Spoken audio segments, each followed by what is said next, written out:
Good morning. It is Wednesday, June the 18th, and it is time for our Old Testament reading. Today we are in 1 Samuel chapter 2, reading verses 12 through 26.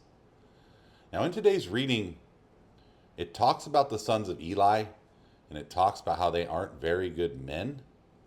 Um, I I don't think that they're talking about Samuel when they talk about his sons, but I could be wrong.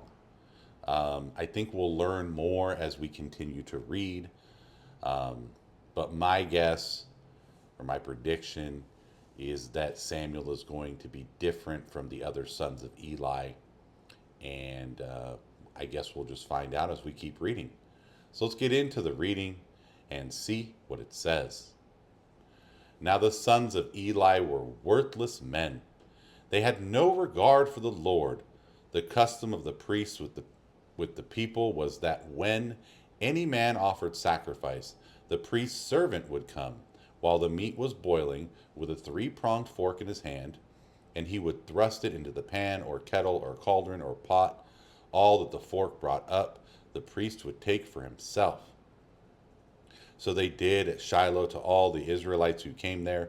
Moreover, before the fat was burned, the priest's servant would come and say to the man who was sacrificing, "Give meat for the priest to roast, for he will not accept boiled meat from you, but raw."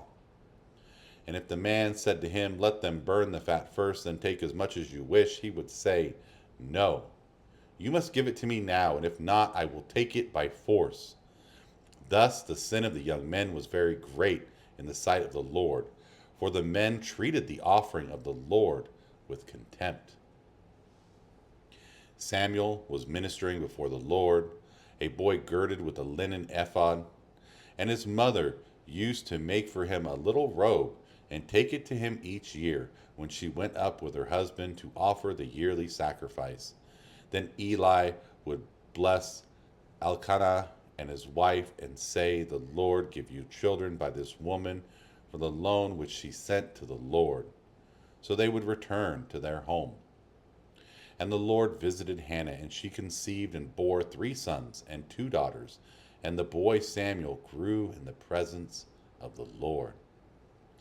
Now Eli was very old, and he heard all that his sons were doing to all Israel, and how they lay with the women who served at the entrance of the tent of meeting. And he said to them, "Why do you do such things? For I fear of your evil dealings from all the people. No, my sons, it is no good to report that I hear people of the Lord spreading abroad. If a man sins against a man, God will mediate for him. But if a man sins against the Lord, who can intercede for him?" But they would not listen to the voice of their father, for it was the will of the Lord to slay them. Now the boy Samuel continued to grow both in stature and in favor with the Lord and with men.